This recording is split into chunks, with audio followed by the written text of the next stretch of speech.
찬송가 198장으로 찬송하겠습니다. 198장 찬송입니다.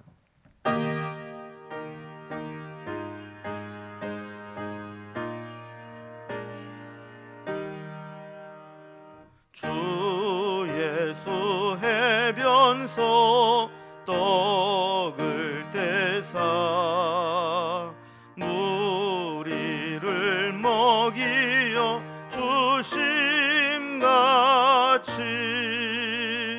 영생의 양식을 나에게도 풍족히 나누어 주옵소서. 생명의 말씀인 나의 주여, 목말라 주님을 찾나이다.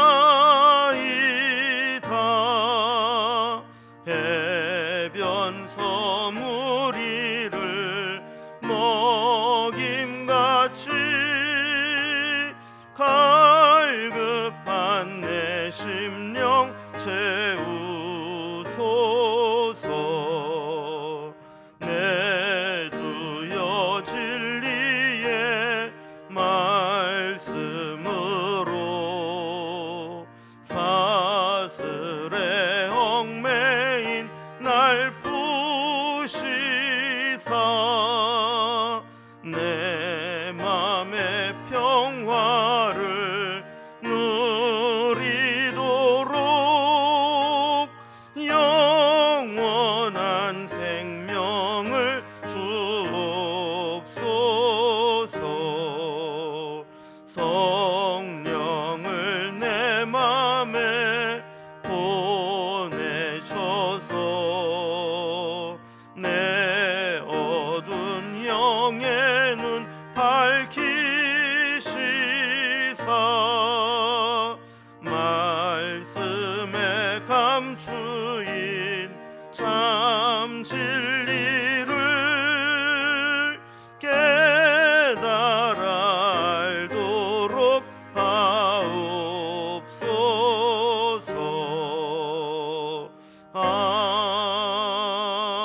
아멘. 아멘.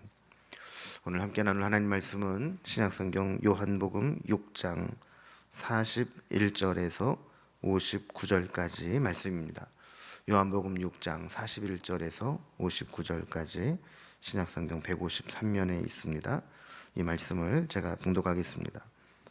자기가 하늘에서 내려온 떡이라 하심으로 유대인들이 예수에 대하여 수군거려 이르되 이는 요셉의 아들 예수가 아니냐. 그 부모를 우리가 아는데 자기가 지금 어찌하여 하늘에서 내려왔다 하느냐. 예수께서 대답하여 이르시되 너희는 서로 수군거리지 말라. 나를 보내신 아버지께서 이끌지 아니하시면 아무도 내게 올 수 없으니 오는 그를 내가 마지막 날에 다시 살리리라. 선지자의 글에 그들이 다 하나님의 가르치심을 받으리라 기록되었은즉 아버지께 듣고 배운 사람마다 내게로 오느니라. 이는 아버지를 본 자가 있다는 것이 아니니라. 오직 하나님에게서 온 자만 아버지를 보았느니라. 진실로 진실로 너희에게 이르노니 믿는 자는 영생을 가졌나니 내가 곧 생명의 떡이니라. 너희 조상들은 광야에서 만나를 먹었어도 죽었거니와 이는 하늘에서 내려오는 떡이니 사람으로 하여금 먹고 죽지 아니하게 하는 것이니라. 나는 하늘에서 내려온 살아있는 떡이니 사람이 이 떡을 먹으면 영생하리라. 내가 줄 떡은 곧 세상의 생명을 위한 내 살이니라 하시니라. 그러므로 유대인들이 서로 다투어 이르되 이 사람이 어찌 능히 자기 살을 우리에게 주어 먹게 하겠느냐. 예수께서 이르시되 내가 진실로 진실로 너희에게 이르노니 인자의 살을 먹지 아니하고 인자의 피를 마시지 아니하면 너희 속에 생명이 없느니라. 내 살을 먹고 내 피를 마시는 자는 영생을 가졌고 마지막 날에 내가 그를 다시 살리리니 내 살은 참된 양식이요 내 피는 참된 음료로다. 내 살을 먹고 내 피를 마시는 자는 내 안에 거하고 나도 그의 안에 거하나니 살아계신 아버지께서 나를 보내심에 내가 아버지로 말미암아 사는 것 같이 나를 먹는 그 사람도 나로 말미암아 살리라. 이것은 하늘에서 내려온 떡이니 조상들이 먹고도 죽은 그것과 같지 아니하여 이 떡을 먹는 자는 영원히 살리라. 이 말씀은 예수께서 가버나움 회당에서 가르치실 때에 하셨느니라. 아멘. 오병이어의 기적 이후에 가버나움까지 예수님을 찾아온 무리들이 있었는데 그들과 예수님은 긴 대화를 통해서 그들의 무지를 깨우쳐 주시고 예수님께서 생명의 떡임을 계속해서 말씀으로 가르쳐 주십니다. 이 예수님과 이 무리들과의 대화를 계속 보면 차원이 다른 이야기를 하면서 계속 엇나가는 느낌을 받습니다. 사실 지금 예수님의 하시는 말씀은 이해하기 힘든 말씀입니다. 오죽하면 옆에서 말씀을 지켜보고 있던 제자들도 혼란스러워 있습니다. 그래서 우리가 내일 살펴볼 말씀이지만 60절에 보면 제자 중 여럿이 듣고 말하되 이 말씀은 어렵도다. 누가 들을 수 있느냐 한데 그랬습니다. 그러니까 예수님이 지금 하시는 말씀, 이것은 우리가 후대의 어떤 신학적인 해석을 거치고 또 말씀을 통해서 배워서 알고 읽으니까 이게 이런 말씀이구나 아는 것이지, 사실 그 당시에 말씀을 듣는 사람들이 이 말씀이 무슨 의미인지 깨닫기는 참 어려운 말씀이었습니다.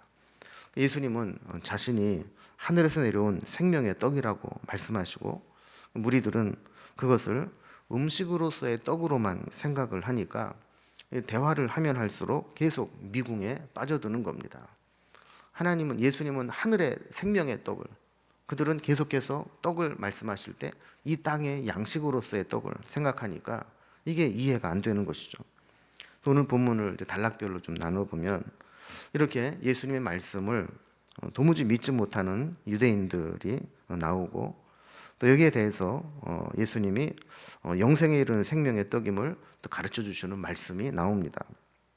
자, 그러자 또 유대인들은 어떻게 살과 피를 우리가 뜯어먹고 사느냐 이러면서 살과 피에 대한 것을 이해하지 못하는 모습이 나오고, 여기에 대해서 예수님이 그 살과 피의 의미를 설명하시는 내용으로 마무리가 됩니다. 유대인들의 무지와 예수님의 설명, 이것이 서로 교차하는 것이 오늘 본문의 내용입니다. 자, 먼저 예수님이 하신 말씀을 도무지 이해하지 못하는 유대인들의 모습이 나오게 됩니다. 우리가 말씀을 들어도 이 말씀을 잘 이해하지 못하는 이유 중에 하나는 말씀이 어렵기 때문이기도 하지만 자기만의 어떤 선입견, 편견, 자기의 어떤 안경을 끼고 말씀을 보기 때문에 이 말씀의 핵심, 말씀의 본질을 이해하지 못할 때가 많습니다. 예수님께서 말씀하시는 것을 모인 유대인들이 이해하지 못하고 또 받아들이지 못하는 이유는 예수님의 말씀을 늘 자기 기준으로, 자기 관점에서 이해하려고 하기 때문에 그렇습니다. 예수님은 하늘의 떡, 생명의 떡을 말씀하시는데 그들에게는 늘 이 땅의 양식, 이것을 생각하기 때문이죠. 근데 사실 이것보다 예수님 말씀을 이해하고 받아들이기 힘든 더 큰 문제가 있었습니다. 그것은 예수님에 대한 선입견 때문이었습니다. 41절을 보면 자기가 하늘에서 내려온 떡이라 하심으로 유대인들이 예수에 대하여 수군거려 그랬습니다. 자, 어제 우리가 살펴본 말씀에서 예수님은 자신이 하늘에서 내려온 생명의 떡이다 그랬습니다. 근데 하늘에서 내려왔다 그랬을 때 그들이 서로 수군거리면서 믿지 못하겠다는 눈치입니다. 그 이유가 뭐냐? 42절에 보면 이르되 이는 요셉의 아들 예수가 아니냐? 그 부모를 우리가 아는데 자기가 지금 어찌하여 하늘에서 내려왔다 하느냐 그랬습니다. 그러니까 저들은 어느 정도 예수님에 대해서 알고 있는 자들이었다는 것을 알게 되죠. 그러니까 적어도 예수님의 부모가 누구인지, 또 마리아가 잉태해서 예수님을 낳을 때 그 모든 과정을 보았든지 들어 살았든지 알고 있는 그런 정도였습니다. 자, 그래서 예수님을 요셉의 아들이다 이렇게 분명히 알고 있었던 것이죠. 그러니까 우리가 분명히 옆 동네에서 이렇게 누구네 집에서 태어나서 자라난 아이인 것을 알고 있는데 하늘에서 내려왔다고 하니까 그걸 어떻게 믿겠느냐 하는 겁니다. 그러니까 예수님의 인성, 인간의 그 혈육적인 모습만 이해하기 때문에 영적인 부분에 대해서 눈을 막게 만든 것이죠. 그러니까 예수님은 성령으로 잉태되셨는데 그것을 알지 못하고 마리아의 태를 통해서 태어난 것, 이것만 보게 되니까 예수님이 하늘에서 내려왔다 하는 것을 믿을 수가 없었던 것입니다. 여기에 대해서 예수님이 두 번째 단락을 보면 영생에 이르는 생명의 떡이다, 하나님께서 보내신 자다, 이것을 이제 설명하시는 겁니다. 예수님 말씀을 듣고 저들이 수군거리고 믿지 못하겠다 하는 내색을 비추게 될 때 예수님은 43절에서 서로 수군거리지 말라 이렇게 말씀을 하시죠. 자, 그러면서 그들의 수군거리는 이유를 알고 계셨기 때문에 다시 한번 강조하는 겁니다. 44절에 보면 나를 보내신 아버지께서 이끌지 아니하시면 아무도 내게 올 수 없으니 오는 그를 내가 마지막 날에 다시 살리리라. 그럼 이 말씀에는 세 가지 중요한 내용이 있습니다. 첫째는 구원의 주도권이 하나님께 있다는 거예요. 나를 보내신 아버지께서 이끌지 아니하시면 아무도 구원받을 수 없다라는 겁니다. 두 번째는 믿음의 결과입니다. 하나님이 보내신 자를 믿는 자, 그 믿는 자는 마지막 날에 다시 사는 영생을 얻게 된다는 것입니다. 그리고 세 번째는 예수님의 정체성입니다. 우리 모든 믿는 자들에게 하늘의 영생을 얻게 하는 존재가 바로 예수님이시고 그 일을 위해서 예수님이 오셨다라는 겁니다. 자, 예수님은 이 말씀을 증명하시기 위해서 구약 성경을 인용하십니다. 45절에 보면 선지자의 글에 그들이 다 하나님의 가르치심을 받으리라 기록되었은즉 하나님 아버지께 듣고 배운 사람마다 내게로 오느니라 그랬습니다. 자, 여기 선지자의 글에나 기록되었으되라는 것은 이제 구약 성경의 말씀을 인용하겠다라는 겁니다. 자, 이것은 이제 이사야서 54장 13절의 말씀을 예수님이 인용하신 것인데 내 모든 자녀는 여호와의 교훈을 받을 것이니 네 자녀에게는 큰 평안이 있을 것이며, 이 말씀을 염두에 두고 인용해서 말씀하시는 겁니다.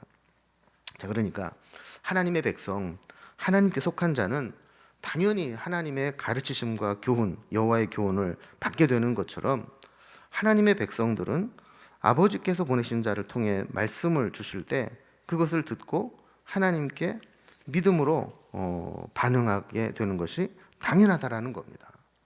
자, 그러면서 이제 부연 설명을 합니다. 46절에 보면 이는 아버지를 본 자가 있다는 것이 아니니라 오직 하나님에게서 온 자만 아버지를 보았느니라 그랬습니다.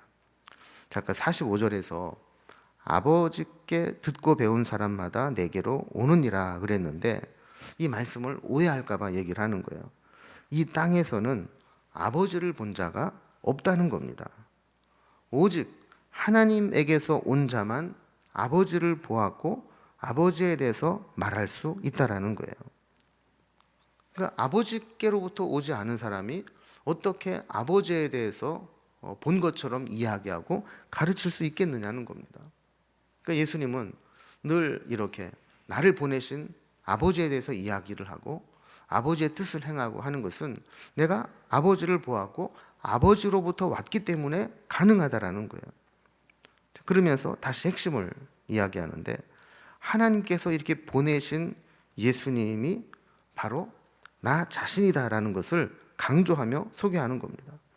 47절과 48절을 보면 진실로 진실로 너희에게 이르노니 믿는 자는 영생을 가졌나니 내가 곧 생명의 떡이니라 그랬습니다. 자, 그러니까 아버지께로부터 온 자를 믿는 자가 영생을 얻게 되었고 예수님이 영생하도록 하는 생명의 떡이다, 이런 말씀을 하시는 거예요.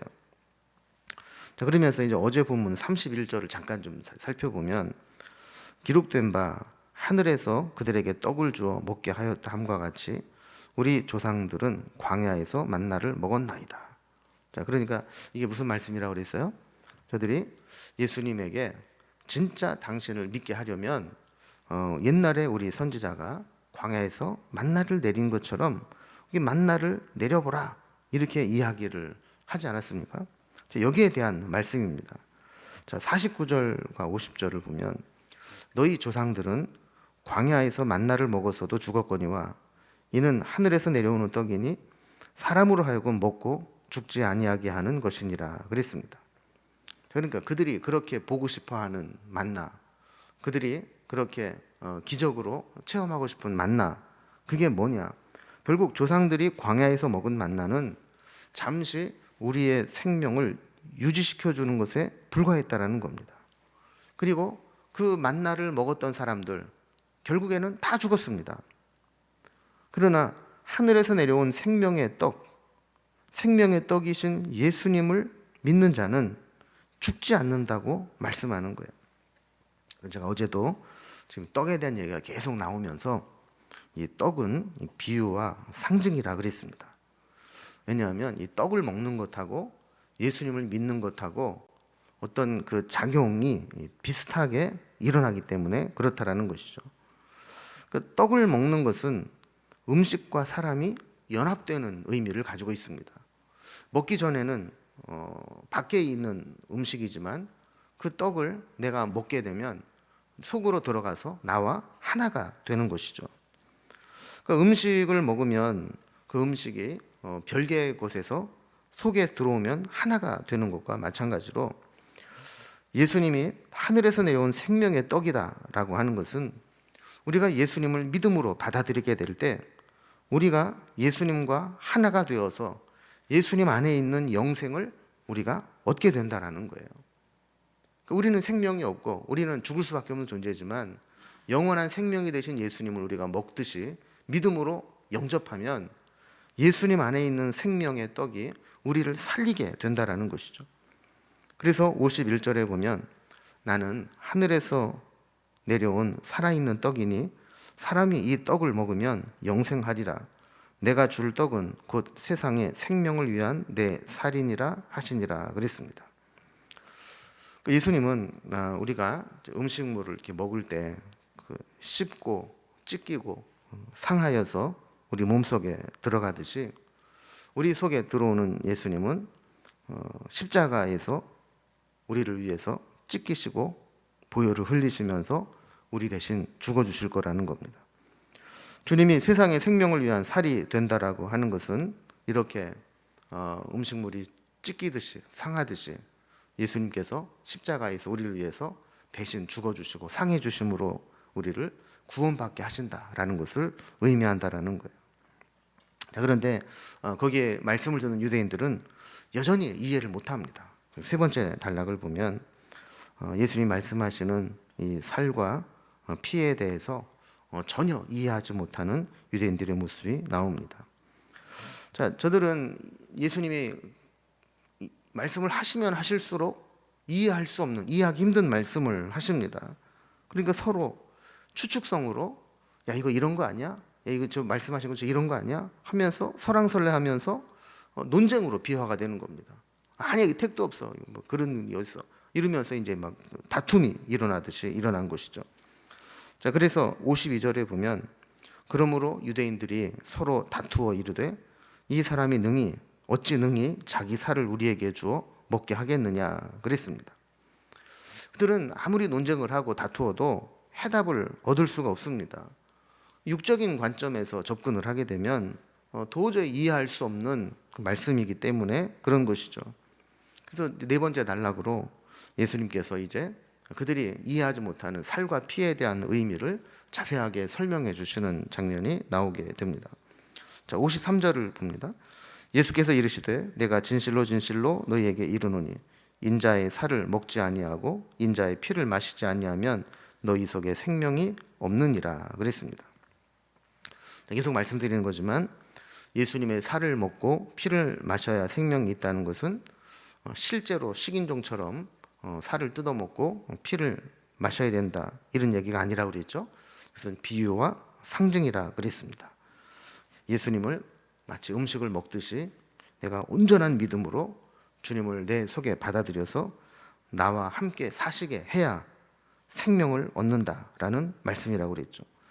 그래서 54절의 말씀과 같이 그런 자가 영생을 가졌고 마지막 날에 주님이 그를 다시 살리실 것이라고 말씀하는 겁니다.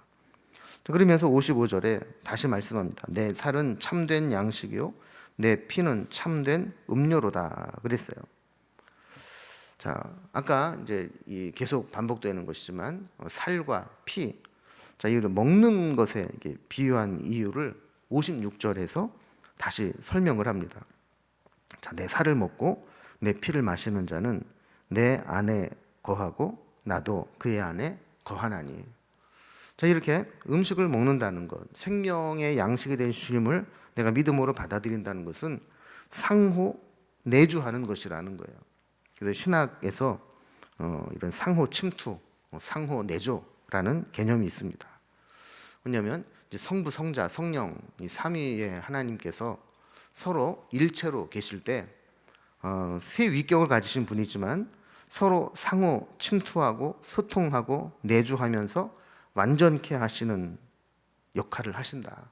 이것을 이제 신학적으로 상호 침투 혹은 상호 내주라고 하는데, 이 믿는 자에게도 이런 양상이 나타난다라는 겁니다. 음식을 먹는 상징을 통해서 음식을 먹으면 음식과 내가 하나가 되듯이 믿는 자에게 주님은 함께 하신다는 거예요. 그래서 우리가 예수를 믿는다는 것은 우리가 예수님 안에 들어가는 것이고, 우리가 예수님을 모셔드리기 때문에 그 주님은 우리 가운데 또 함께 하시고, 이렇게 믿음으로 주님과 우리가 상호 내주하게 된다라는 것을 의미한다는 겁니다. 자, 믿음으로 주님이 내 안에 거하시게 되면 나는 완전히 새로운 삶을 살게 됩니다. 그래서 57절에 보면 살아계신 아버지께서 나를 보내심에 내가 아버지로 말미암아 사는 것 같이 나를 먹는 그 사람도 나로 말미암아 살리라 그랬습니다.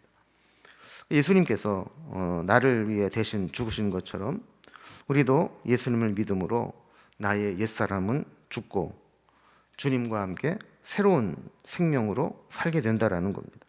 그러니까 이제 나의 과거는 죽고 내 안에 계신 예수님을 위해서 살아가는 존재가 되고, 예수님이 주시는 힘을 힘입어 살아가게 되는 존재가 되는 겁니다. 예수님이 이제 말씀을 마무리하시면서 이제 다시 만나 이야기를 하십니다. 58절입니다. 이것은 하늘에서 내려온 떡이니 조상들이 먹고도 죽은 그것과 같지 아니하여 이 떡을 먹는 자는 영원히 살리라.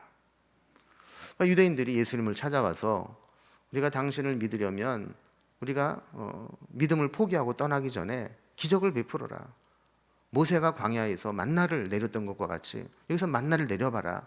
그렇게 유대인들이 그렇게 먹고 싶어하고 보고 싶어했던 만나, 그게 지금은 의미가 없다라는 거예요. 그것을 먹었던 조상들 지금 다 죽고 없다라는 겁니다. 그러나 하늘에서 내려온 주님, 생명의 양식이 되시는 주님을 믿어서 주님과 하나가 된 사람은 영원히 살게 될 것이다 라고 말씀하는 겁니다. 자, 요한은 지금 이렇게 생명의 양식, 또 살과 피가 되신 그 주님을 먹는 이 음식의 비유로 주님을 우리가 믿는 이 말씀을 설명하신 후에 사도 요한은 이 대화의 배경을 이렇게 설명합니다. 59절에 이 말씀은 예수께서 가버나움 회당에서 가르치실 때에 하셨느니라 그랬습니다. 자, 아까 우리가 이 오병이어 사건 이후에 예수님이 제자들을 먼저 배 태워서 보내시고 그 배가 가버나움으로 가셨을 때 예수님이 그들과 함께 합류해서 가버나움에 있었다고 그랬잖아요. 거기에서 이제 이야기가 진행이 되다가 이제 회당에서 말씀에 깊은 논쟁이 있었다, 이런 설명을 붙인 겁니다. 저는 말씀을 이제 정리해 봅니다. 그러면 우리는 무엇을 양식으로 삼고 살아가는가 돌아볼 필요가 있습니다. 예수님은 지금 우리에게 육신으로 우리와 함께 계시는 것이 아니라 말씀으로 우리에게 양식이 되어 오십니다. 사람이 떡으로만 살 것이 아니요 하나님의 입에서 나오는 모든 말씀으로 말미암아 사는 것이라 이렇게 말씀하신 것처럼 지금 주님은 우리 가운데 말씀으로 찾아오십니다. 그래서 우리가 말씀과 내가 하나가 되어서 말씀을 먹는 것과 같이 그 말씀을 내 온전한 인격 속에 담아두면서 말씀대로 살아가고 말씀이 인도하시는 대로 말씀이 가르치는 방향대로 우리가 가게 될 때 그 말씀은 우리의 생명의 양식이 된다라는 겁니다. 여러분, 우리는 무엇을 양식으로 삼고 있습니까? 무엇을 통해 삶의 의미와 힘을 얻고 있습니까? 믿음의 사람, 영적인 사람은 말씀이 우리를 살리는 거예요. 말씀이 우리에게 힘을 주는 거예요. 말씀이 우리의 인격이 되고 말씀이 우리의 삶이 되는 겁니다. 주님의 가르치심과 같이 오늘 우리에게 주님의 말씀이 우리 가운데 임하셔서 우리의 생명의 양식이 되고 우리를 이끄시는 이정표가 될 수 있기를 주님의 이름으로 기원합니다. 기도하겠습니다. 하나님 아버지, 하나님께서 우리 예수님을 보내셔서 예수님의 그 귀한 말씀과 또한 생명의 떡을 우리가 먹음으로 말미암아 영생하는 은혜를 주신 것을 감사합니다. 우리는 때로 이 세상에 다른 썩어질 양식을 통해서 힘을 얻으려고 할 때가 있습니다. 그래서 세상을 기웃거리고 세상에 뭐 좋은 것이 없는가를 찾을 때도 있습니다. 그러나 우리를 살리는 것은 오직 주님이고 주님이 남기신 말씀이라는 사실을 기억하면서 생명의 말씀으로 오신 그 주님을 늘 우리의 삶 가운데 모시고 그 말씀대로 순종하며 살아가는 저희들이 되게 하여 주옵소서.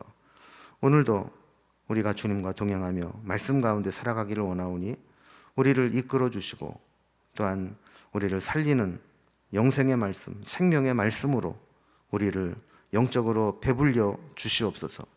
주님께 오늘 하루도 온전히 부탁드리며 예수님의 이름으로 기도드리옵나이다. 아멘. 각자의 기도 제목들로 자유롭게 기도하시겠습니다.